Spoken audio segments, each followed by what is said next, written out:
Madame, Monsieur, bonsoir. Au sommaire de ce journal du 25 mars.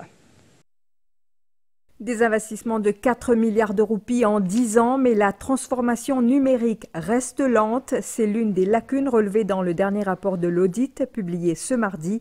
Un tiers des recommandations du précédent rapport complétées. Les demandes d'enregistrement de 20 groupes et de 2 alliances pour les municipales étudiées et avalisées demain par l'Electoral Supervisory Commission, le MSM absent dans ce scrutin. Nous verrons également quel développement est souhaité pour nos villes, toutes bouchonnées. Le docteur Zahir Alam penche pour un développement intégré, inclusif et durable. L'accord entre Maurice et l'Inde sur Agalega ne porte pas atteinte à l'intégrité territoriale et à la souveraineté de Maurice. Précision du Premier ministre au Parlement ce mardi. Aux États-Unis, un journaliste a reçu par erreur des informations militaires confidentielles. Washington confirme. Et à découvrir la bonté innée, musée dédié à la vie et à l'œuvre de Marie-Mère Augustine, seule mauricienne à avoir fondé une congrégation religieuse. Bienvenue sur la MBC. C'est un document qui chaque année pèse lourd. Le rapport de l'audit 2023-2024 a été rendu public cet après-midi. Ce document de 600 pages note plusieurs lacunes dans différents ministères et départements publics. Il relève également des manquements dans le fonctionnement des ministères. Seule une recommandation sur 3 formulée dans le précédent rapport a abouti. Daivik Rajkumar et Annabelle Volbert. Le Bureau national de l'audit déplore que les ministères fonctionnaient sans coordination. Il dit noter un manque de contrôle des dépenses et faiblesses dans la gestion des actifs et des projets, le non-respect des lois applicables ainsi qu'une mauvaise gestion des marchés publics avec des contrats mal définis et des retards fréquents. Chaque 3 problèmes, c'est un seul fin réussi débloqué. Et deuxième analyse, il y a un problème qui finit accumulé depuis des années sans qu'il ne trouve solution. Autre point marquant de ce rapport, le retard que le pays a pris dans sa transformation numérique ainsi que sa gestion financière. En 10 ans, il y a eu des investissements de 4 milliards de roupies en vue d'une transformation numérique. Mais les progrès sont restés lents, des réformes sont ainsi nécessaires. Le Premier ministre lui-même et l'équipe gouvernementale pour travailler en étroite collaboration avec les fonctionnaires pour qu'ils nous résoudent maximum de problèmes et nous accountable pour chaque roupie l'argent des contribuables. Le plus important, c'est que le Premier ministre et ce gouvernement-là viennent avec un changement de culture, avec une culture d'accountability. Le document met également en garde contre les risques liés au changement climatique et à la gouvernance du secteur public. Il recommande une montée en compétences et l'intégration des technologies émergentes comme l'intelligence artificielle pour moderniser l'administration publique. Le Bureau national de l'audit indique aussi que seulement 38% des recommandations du rapport 2022-2023 ont été appliquées. Le MSM ne sera pas présent au rendez-vous électoral du 4 mai. Les dirigeants du parti expliquent cette absence par le fait que les municipales interviennent que 6 mois après les dernières législatives. Dans un communiqué publié ce mardi, le parti dresse le bilan de ses réalisations au niveau de l'administration des villes ces dernières années. Et au dernier jour de l'exercice d'enregistrement des groupes et des alliances, la commission électorale a reçu des demandes pour 20 groupes et 2 alliances. Ces demandes seront examinées et validées par l'Electoral Supervisory Commission demain. Cynthia Moutou. L'exercice d'enregistrement a démarré à 9h30 avec l'arrivée du groupe Nouveau Démocrate. Très important. Après 10 ans, nous payons ici gagner une élection municipale et comme on nous connaît, tous les 5 municipalités sont dans un piteux état d'administration, mais aussi au niveau gérance de la ville.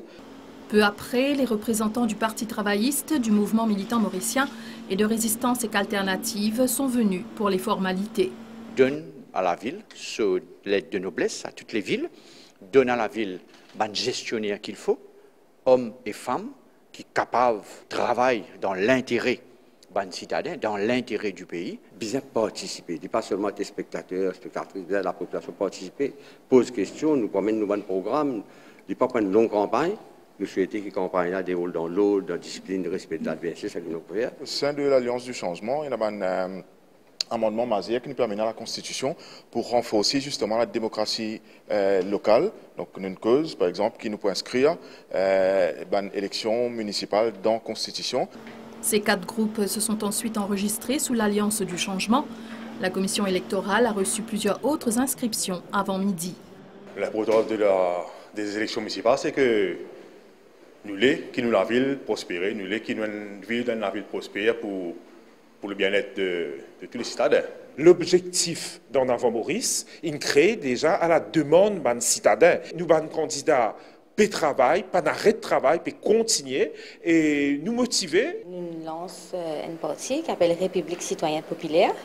Et donc, nous lançons pour participer dans l'élection municipale et donne quand même l'opportunité à ceux qui ont envie candidat, candidat. L'Union Maurice participe également à ce scrutin. Cette élection-là, ce n'est pas une élection aussi partisane que l'autre. Nous là pour venir au service des citadins et régler ce problème. Mais aussi, vous inquiétez qui est capable de redonner à la ville un meilleur lustre, une meilleure administration. La commission électorale travaille déjà sur les autres étapes menant aux élections municipales. Dans la loi Local Government Act, il y a une affaire qui s'appelle Reserve List, qui peut être pour les générales.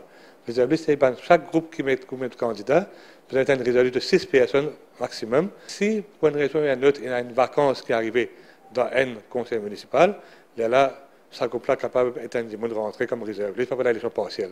Parce que c'est pas une élection partielle pour une municipale et villageoise. La liste finale des groupes et des symboles sera validée ce mercredi par l'Electoral Supervisory Commission.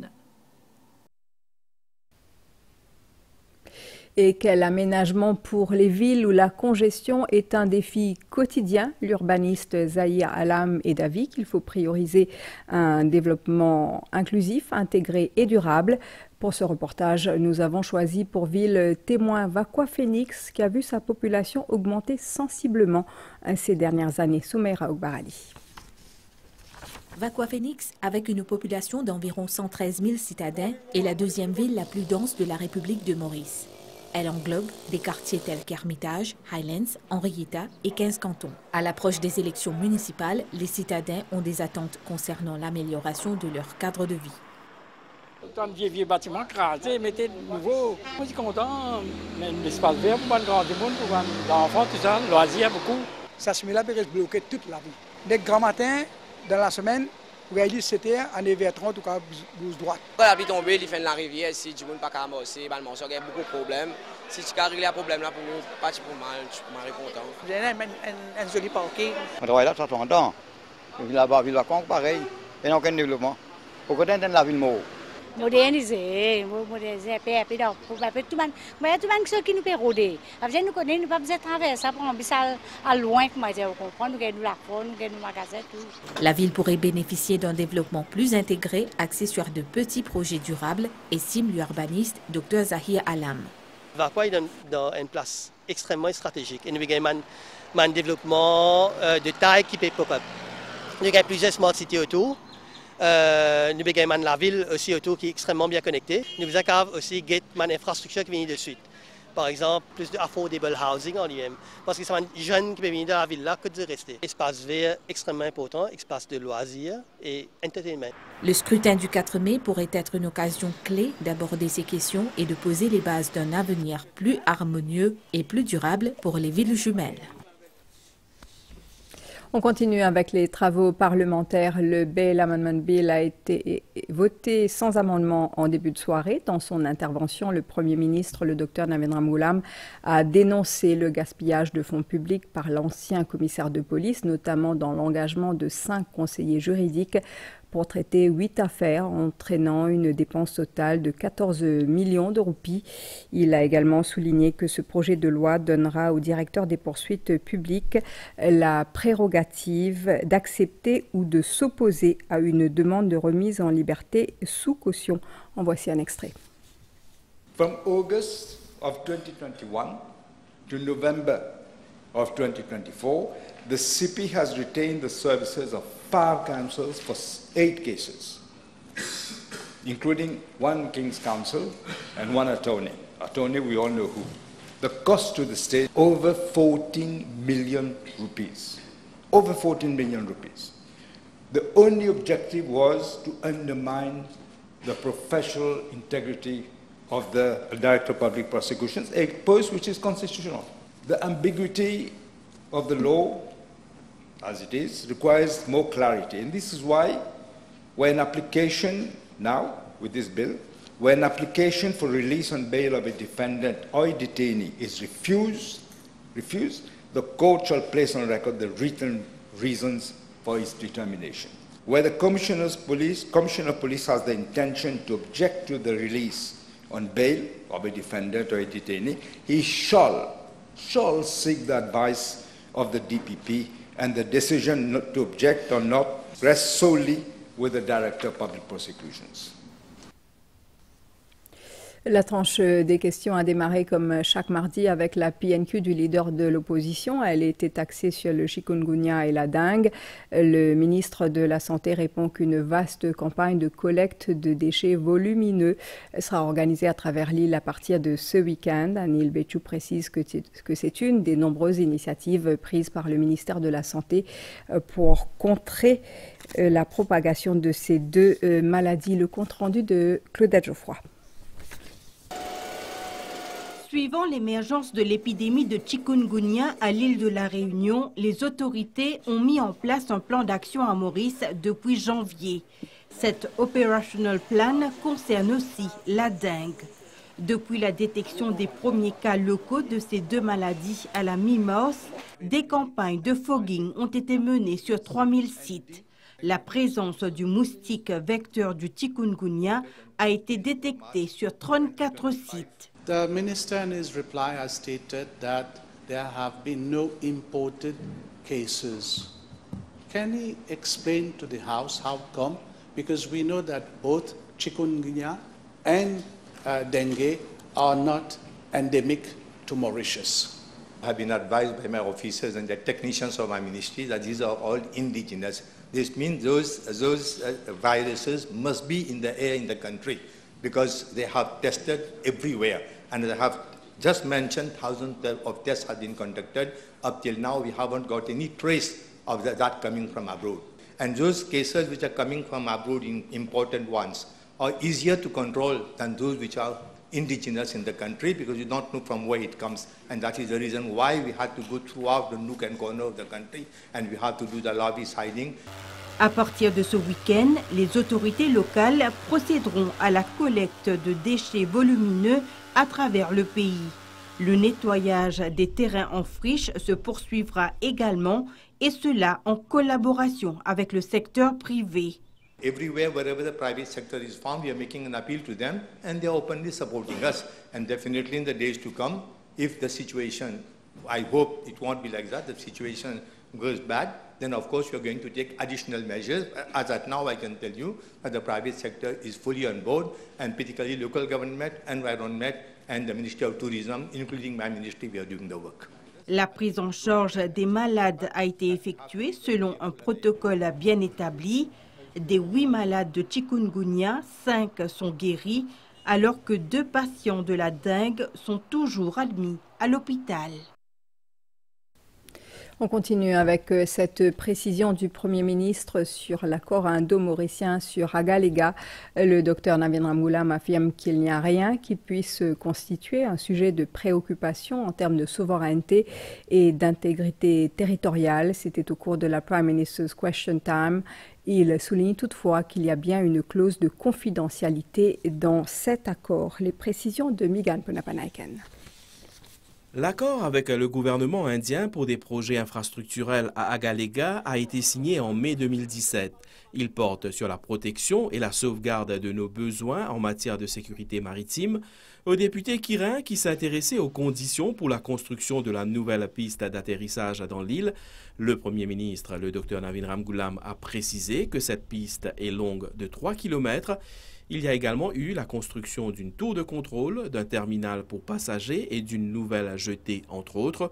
Aux questions portant sur la durée de l'accord, du loyer et des éventuelles restrictions, le Premier ministre a indiqué qu'il y a une clause de confidentialité sur ces aspects de l'accord. We are bound by this confidentiality clause. However, I can assure the House that the Deputy Prime Minister and myself have looked at the agreement, and we can state that there is nothing that should be a matter of concern, especially in respect of the sacrosanct principles of sovereignty and territorial integrity. Le député Quirin a voulu savoir les raisons pour lesquelles l'accord ne peut être rendu public, précisant que l'opposition d'alors avait à maintes reprises réclamé sa publication.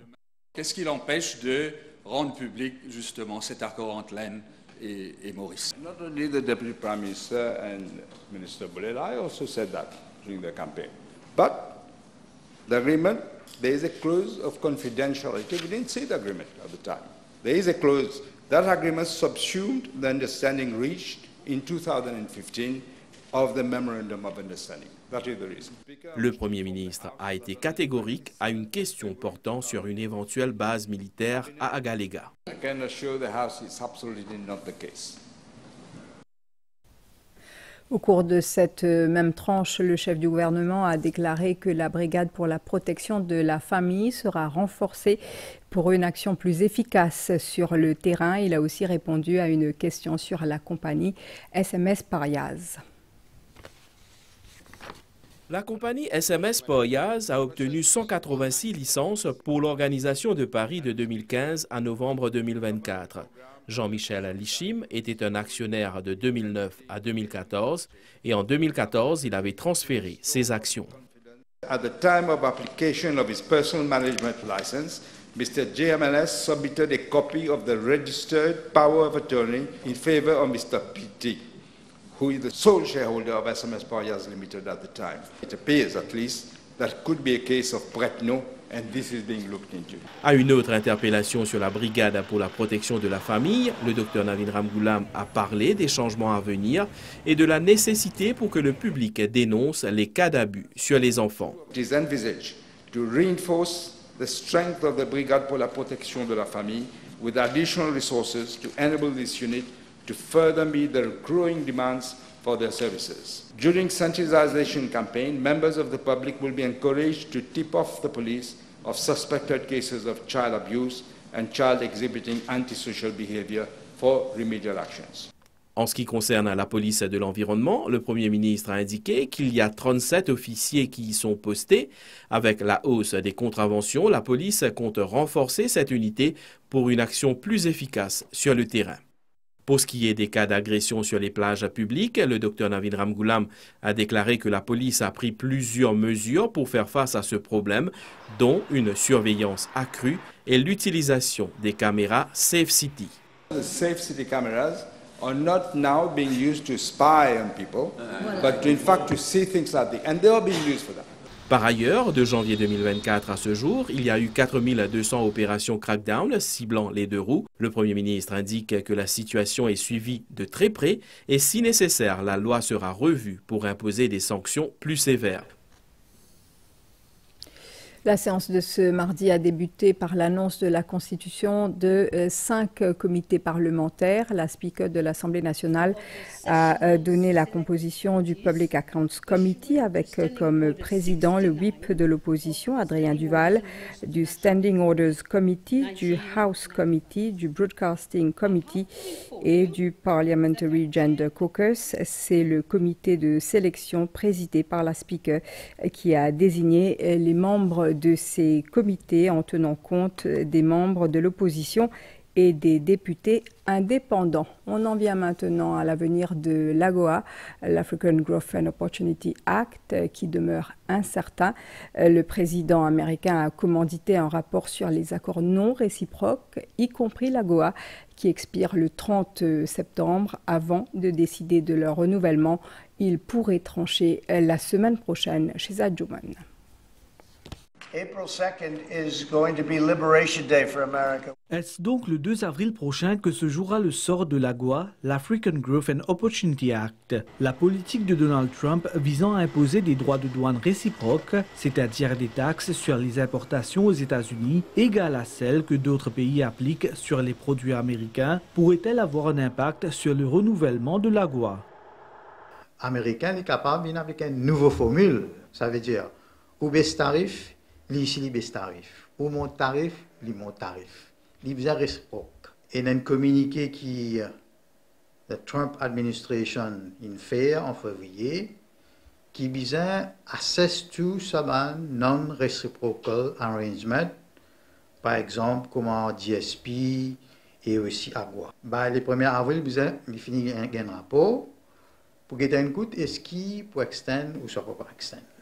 Le secteur du textile et de l'habillement à Maurice repose de manière significative sur les exemptions de taxes douanières accordées dans le cadre de l'AGOA et pour les opérateurs, cette incertitude n'est guère rassurante. Nous faisons, comment dire, faire un lobbying pour qu'il ça extende. S'il n'est pas extend, là, ça acquis qui nous paye déjà et n'a sous à quoi là, nous devons essayer de préserver. Nous devons, comment dire, have a bilateral trade agreement avec US.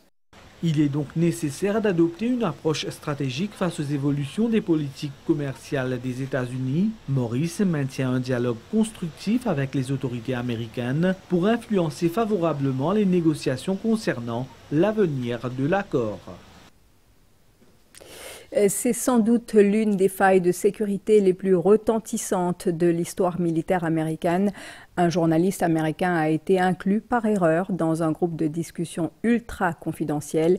Il a ainsi eu accès à des plans militaires top secrets. La Maison-Blanche a confirmé cette information. Les commentaires de Christelle Lebras. Le rédacteur en chef du prestigieux magazine The Atlantic, Jeffrey Goldberg, s'est retrouvé par accident inclus dans un groupe de discussion confidentielle du gouvernement Trump. Des responsables de l'administration Trump ont envoyé un SMS à un groupe de discussion incluant un journaliste annonçant des plans de frappe contre les rebelles Houthis du Yémen, a déclaré la Maison-Blanche. Il s'agit d'une faille de sécurité exceptionnelle qui a choqué l'élite politique de Washington. Le président américain Donald Trump a annoncé les frappes le 15 mars, mais le rédacteur en chef du magazine The Atlantic a écrit lundi qu'il avait été prévenu plusieurs heures à l'avance via le groupe de discussion Signal auquel participaient le secrétaire à la Défense et le vice-président.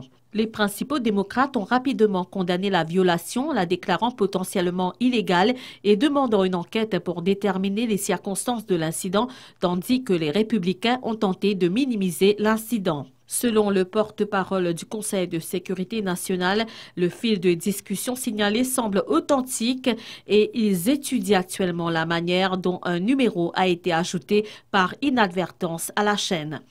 La Maison-Blanche a déclaré que Trump continuait d'avoir la plus grande confiance en son équipe de sécurité nationale après que le président américain avait déclaré plus tôt ne rien savoir de l'affaire. L'opposition demande des comptes.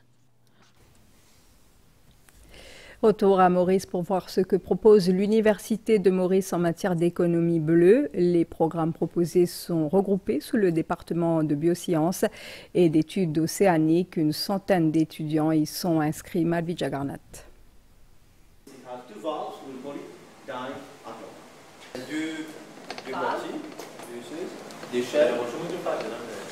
Dans ce laboratoire animé de l'Université de Maurice, les élèves sont plongés dans l'étude des écosystèmes marins.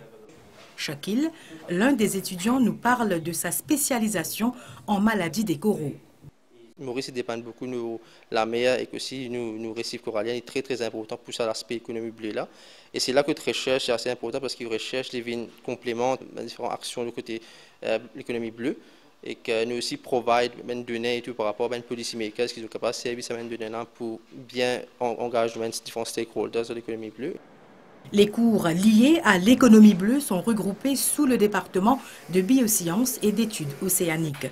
Une centaine d'élèves suivent en ce moment les différentes formations offertes par l'université. Quand on cause développement économique, nous cause ressources. Et aussi, nous cause conservation, préservation de ressources, nous avons un coup, qui est un petit peu aquaculture, gestion, extraction de ressources de la nature directement, from wild, comme on dit. Et aussi, nous avons un module qui est comment nous intégrer tout ça là. Parce que l'intégration est importante, nous avons social, économique et environnemental. Nous faisons ensuite la rencontre d'Ashfaq. Étudiant en première année de MPhil PhD, il observe un échantillon de plancton au microscope.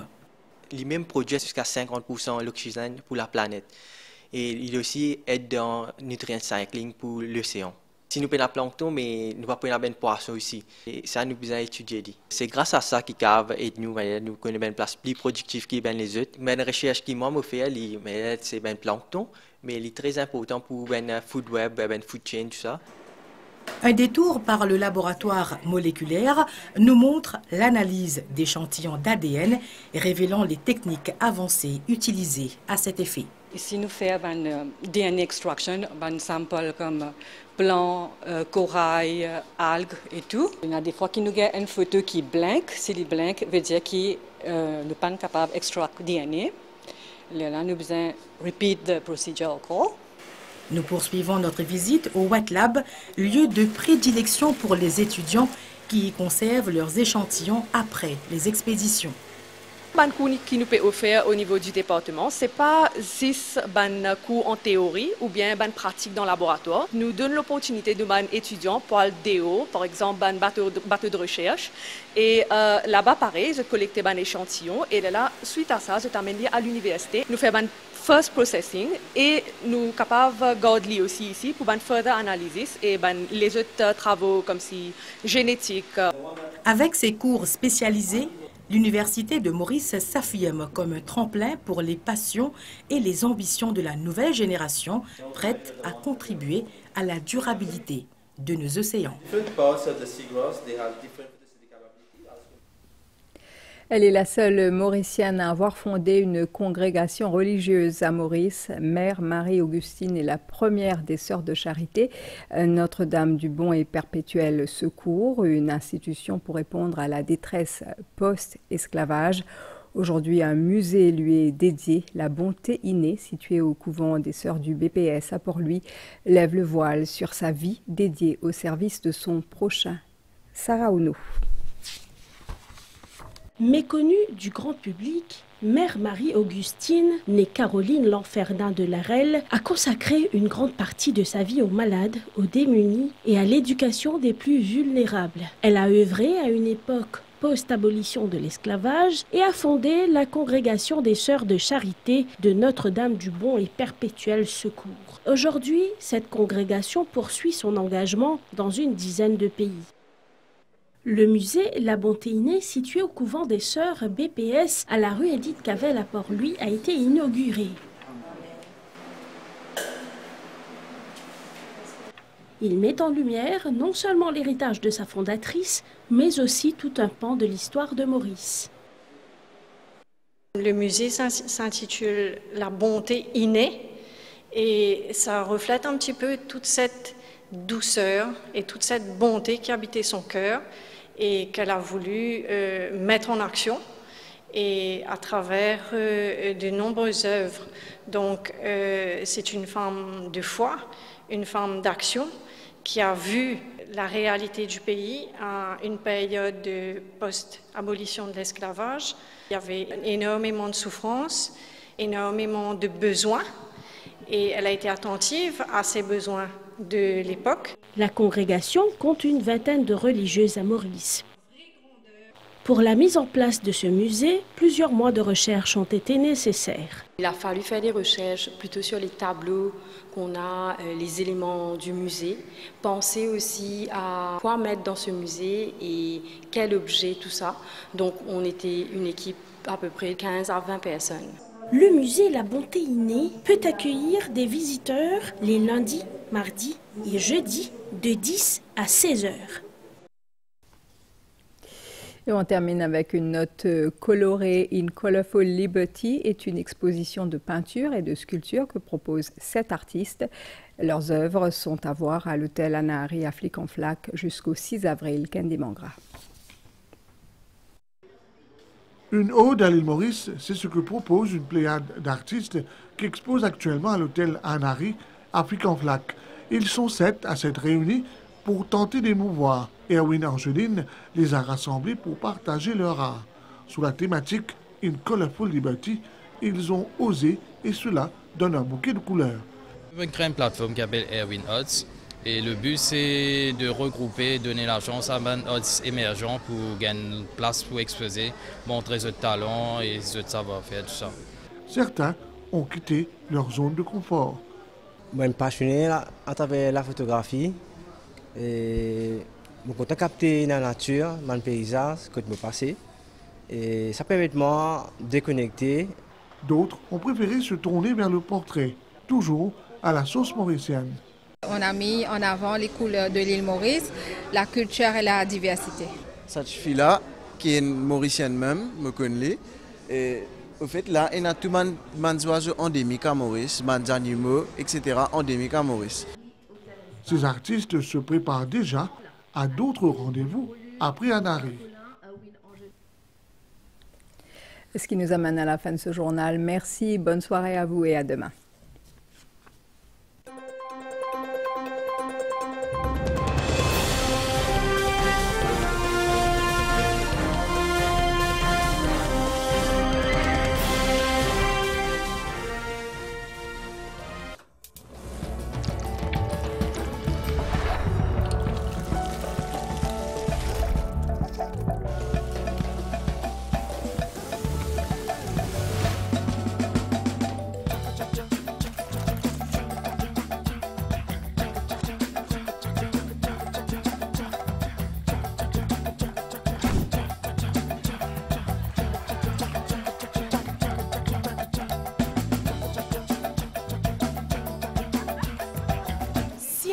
Oui, partager, apprécier.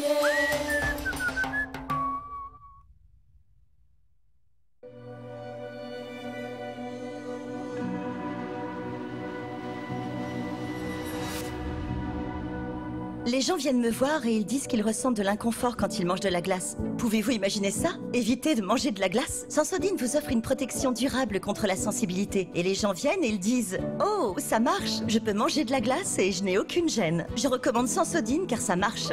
C'est génial. »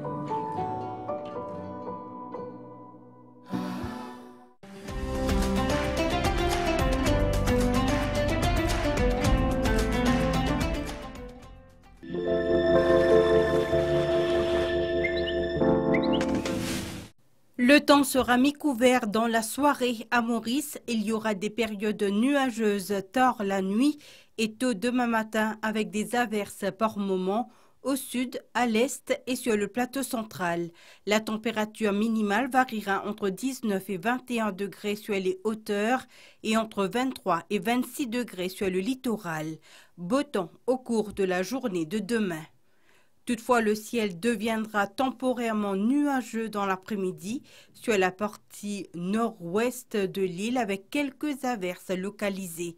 La température maximale variera entre 25 et 28 degrés sur le plateau central et entre 30 et 33 degrés sur les régions côtières. À Rodrigue, temps mi-couvert durant la nuit, la température minimale variera entre 23 et 25 degrés. Nuageux demain matin avec quelques ondées par moment, essentiellement beau au cours de la journée. La température maximale variera entre 28 et 31 degrés. À Agalega, le temps sera essentiellement beau dans la soirée, mi-couvert à nuageux par la suite avec des averses par moment. Ces averses pourraient être modérées avec orage isolé. La température minimale sera d'environ 26 degrés durant la nuit et la maximale sera d'environ 33 degrés au cours de la journée demain.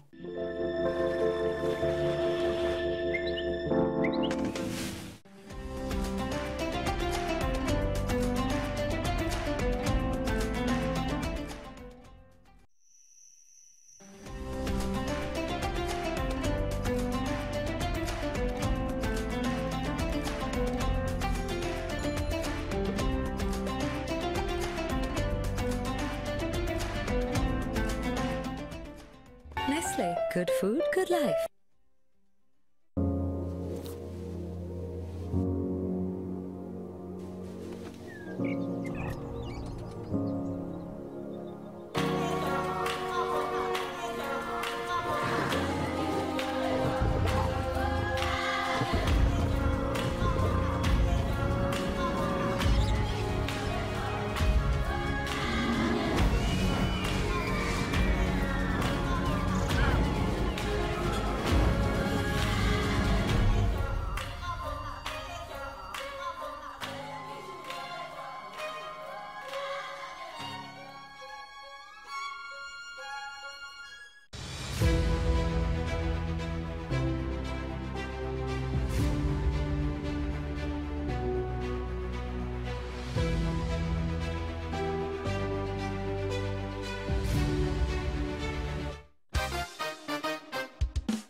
international, depuis toujours, les meilleurs.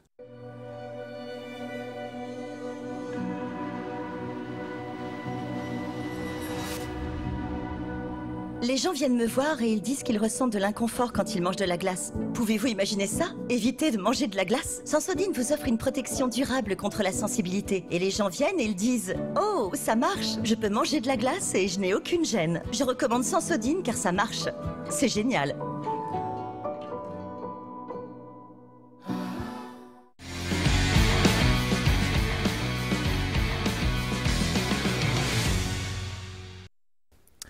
Bonsoir à tous, on démarre avec cette nouvelle qui est tombée cet après-midi. Le bail actuel liant le Mauritius Multisports Infrastructure Limited à l'Académie de Liverpool ne sera pas renouvelé après son expiration dans quelques semaines. L'annonce a été faite par le ministre de la Jeunesse et des Sports au Parlement ce mardi. Devan Nagalingam répondait à une question du député de la circonscription numéro 12, Tony Apollon. Voici un extrait de l'intervention du ministre. The contract was signed in June 2019 between Mauritius Multisport Infrastructure Limited and Liverpool Football Club and Athletic Grounds Limited. The contract is due to expire 31st May 2025.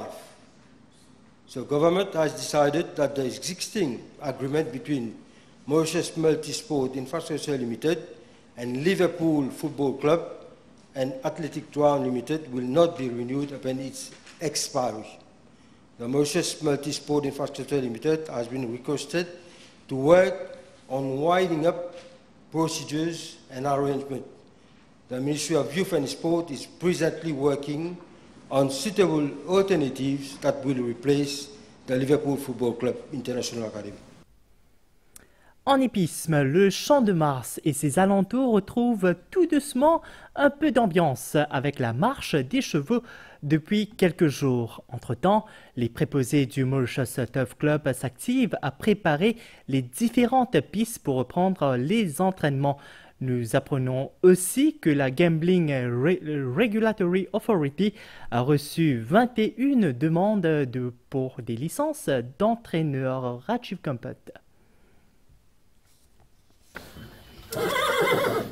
Les chevaux s'impatientent dans leur box. Pas de franchise cependant, car ils peuvent depuis quelques jours marcher à la rue Shakespeare afin de mieux se dégourdir les jambes. Ce, en attendant la reprise imminente de l'entraînement.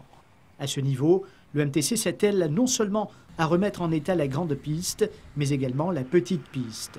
Des tonnes de sable sont nécessaires pour ces travaux. En vue de la reprise éventuelle de la saison, le bâtiment, abritant entre autres les loges, seront aussi réhabilités. Il nous faut rénover les bâtiments ici. Nous avons eu des bids de différents entrepreneurs. En ce moment, il y a une équipe d'ingénieurs qui se sont penchés sur ces bids et vont nous faire un rapport. Aussitôt que nous avons leurs recommandations, nous allons commencer les travaux sur le bâtiment. Il y en a pour à peu près 2 mois et demi de travaux. Le MTC qui tiendra par ailleurs son assemblée générale élective le 28 mars prochain. Il faut également retenir que 21 demandes pour exercer comme entraîneur ont été reçues par la Gambling Regulatory Authority. Le Licensing Committee devra désormais trancher. On quitte Maurice à présent pour l'Europe où les qualifications pour la Coupe du Monde 2026 se sont poursuivies hier soir avec 6 nouvelles rencontres comptant pour la 2e journée. Dans le groupe K, l'Angleterre a signé une victoire convaincante de 3-0 face à la Lettonie, s'emparant ainsi de la tête du classement. Koyol Sittle nous en dit plus. L'Angleterre a battu la Lettonie lundi soir à Wembley 3-0. James à la 39e minute, Kane à la 69e et Eze sont les buteurs anglais. Les hommes de Thomas Tuchel prennent la tête du groupe K. Dans l'autre rencontre de cette poule, l'Albanie a corrigé Andorre 3-0 et passe 2e. Dans le groupe G, la Lituanie et la Finlande ont fait match nul, 2 buts partout. Dans l'autre match de ce groupe, les Polonais ont disposé de Malte 2-0. La sélection polonaise enchaîne un deuxième succès de rang et consolide sa première place avec 6 points et devance la Finlande de 2 points. Dans le groupe H, la Bosnie s'est imposée aux dépens de Chypre 2-1, tandis que la Roumanie a dominé Saint-Marin 5-1. Les qualifications pour la Coupe du Monde 2026 en Europe se poursuivent ce soir avec plusieurs affiches au programme. Dans le groupe I, la Moldavie affronte l'Estonie, tandis qu'Israël sera opposé à la Norvège d'Erling Haaland à 23h45. Dans le groupe J, la Macédoine du Nord reçoit le Pays de Galles à la même heure. Et enfin, dans le groupe L, le Monténégro sera face aux îles Féroé, tandis que Gibraltar tentera de créer la surprise contre la République tchèque. Coup d'envoi à 23h45 pour ces deux rencontres. On enchaîne avec la justice en Europe. Michel Platini et Sepp Blatter ont été acquittés en appel par la justice suisse dans l'affaire du paiement suspect de 2 millions de francs suisses par la FIFA. La cour d'appel n'a pas suivi les réquisitions du parquet qui réclamait 20 mois de prison avec sursis. Après près de 10 ans de procédure, un ultime recours reste possible, mais uniquement pour des motifs juridiques. L'ex-champion du monde du poids lourd de l'UFC, Cain Velasquez, a été condamné lundi à 5 ans de prison pour tentative de meurtre. En 2022, l'Américain avait ouvert le feu sur un véhicule transportant Harry Gularte, un homme accusé d'agression sexuelle sur son fils de 4 ans. Une balle avait grièvement blessé le beau-père de Gularte. Velasquez avait plaidé non coupable, mais la justice l'a condamné à 5 ans avec une possibilité de réaménagement de peine. Cette décision a suscité une vague de soutien dans la communauté du MMA avec le hashtag FreeCain massivement relayé. C'est sur cette note que prend fin cette page sportive. Merci de l'avoir suivi. Très bonne soirée sur les chaînes de l'MBC.